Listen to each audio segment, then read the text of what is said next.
Welcome to the reading of Leviticus chapter 25. In this chapter, the Lord teaches Israel about the Sabbath year for the land and the year of Jubilee, a special time of rest, restoration, and freedom. God shows that the land belongs to Him, and His people are His servants, called to treat one another with mercy and justice. Let's begin the reading.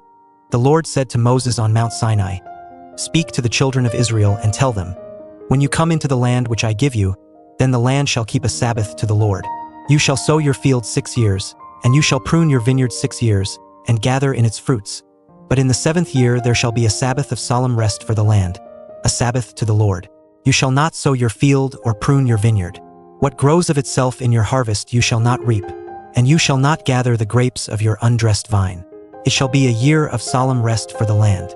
The Sabbath of the land shall be for food for you, for yourself, for your servant, for your maid, for your hired servant, and for your stranger who lives as a foreigner with you.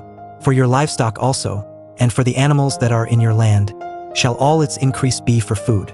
You shall count off 7 Sabbaths of years, 7 times 7 years, and there shall be to you the days of 7 Sabbaths of years, even 49 years. Then you shall sound the loud trumpet on the 10th day of the 7th month. On the day of atonement you shall sound the trumpet throughout all your land. You shall make the 50th year holy, and proclaim liberty throughout the land to all its inhabitants. It shall be a jubilee to you, and each of you shall return to his own property, and each of you shall return to his family. That 50th year shall be a jubilee to you. In it you shall not sow, neither reap that which grows of itself, nor gather from the undressed vines. For it is a jubilee, it shall be holy to you. You shall eat of its increase out of the field. In this year of jubilee each of you shall return to his property. If you sell anything to your neighbor, or buy from your neighbor, you shall not wrong one another.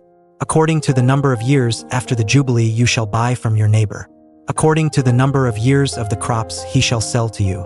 According to the length of the years you shall increase its price, and according to the shortness of the years you shall diminish its price, for he is selling the number of the crops to you. You shall not wrong one another, but you shall fear your God, for I am the Lord your God. Therefore you shall do my statutes, and keep my ordinances and do them, and you shall dwell in the land in safety. The land shall yield its fruit, and you shall eat your fill, and dwell therein in safety.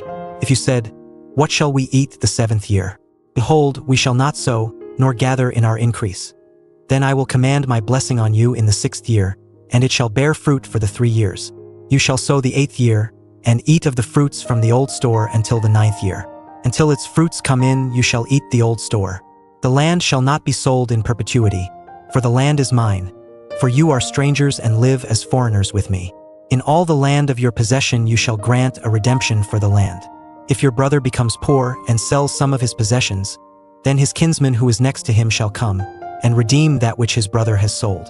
If a man has no one to redeem it, and he becomes prosperous and finds sufficient means to redeem it, then let him reckon the years since its sale, and restore the surplus to the man to whom he sold it, and he shall return to his property. But if he is not able to get it back for himself, then what he has sold shall remain in the hand of him who has bought it until the year of Jubilee. In the Jubilee it shall be released, and he shall return to his property. If a man sells a dwelling house in a walled city, then he may redeem it within a whole year after it has been sold.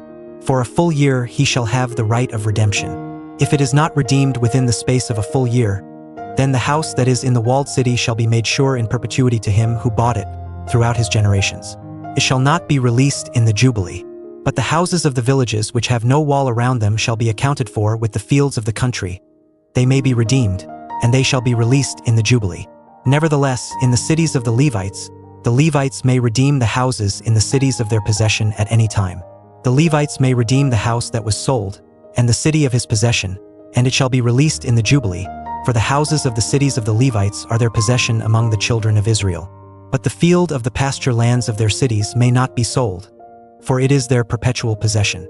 If your brother has become poor, and his hand cannot support himself among you, then you shall uphold him. He shall live with you like an alien and a temporary resident.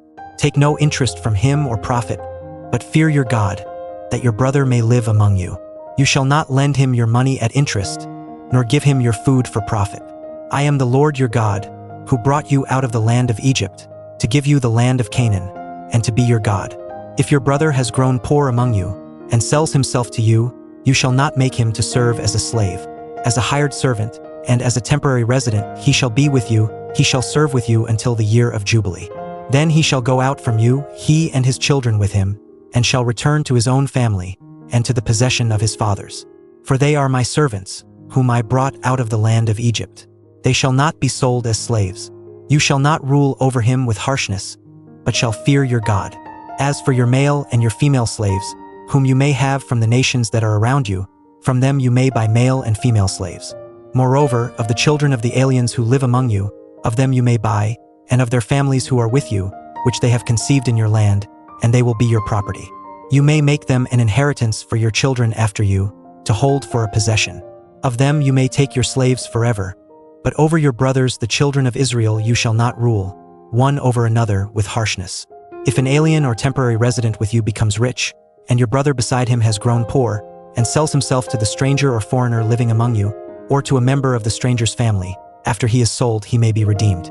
One of his brothers may redeem him, or his uncle's son may redeem him, or any who is a close relative to him of his family may redeem him, or if he has grown rich, he may redeem himself. He shall reckon with him who bought him from the year that he sold himself to him to the year of Jubilee. The price of his sale shall be according to the number of years. He shall be with him according to the time of a hired servant. If there are yet many years, according to them he shall give back the price of his redemption out of the money that he was bought for. If there remain but a few years to the year of Jubilee, then he shall reckon with him, according to his years of service he shall give back the price of his redemption. As a servant hired year by year shall he be with him. He shall not rule with harshness over him in your sight. If he is not redeemed by these means, then he shall be released in the year of Jubilee, he and his children with him. For to me the children of Israel are servants. They are my servants whom I brought out of the land of Egypt. I am the Lord your God. That was the reading of Leviticus chapter 25. Here we see God's heart for rest, restoration, and justice. The land rests because it belongs to him, and his people are called to trust his provision. Debts are balanced, property is restored, and the vulnerable are protected. May this chapter remind us that everything we have belongs to the Lord, and encourage us to live with open hands, mercy, and trust in his faithful care. God bless you.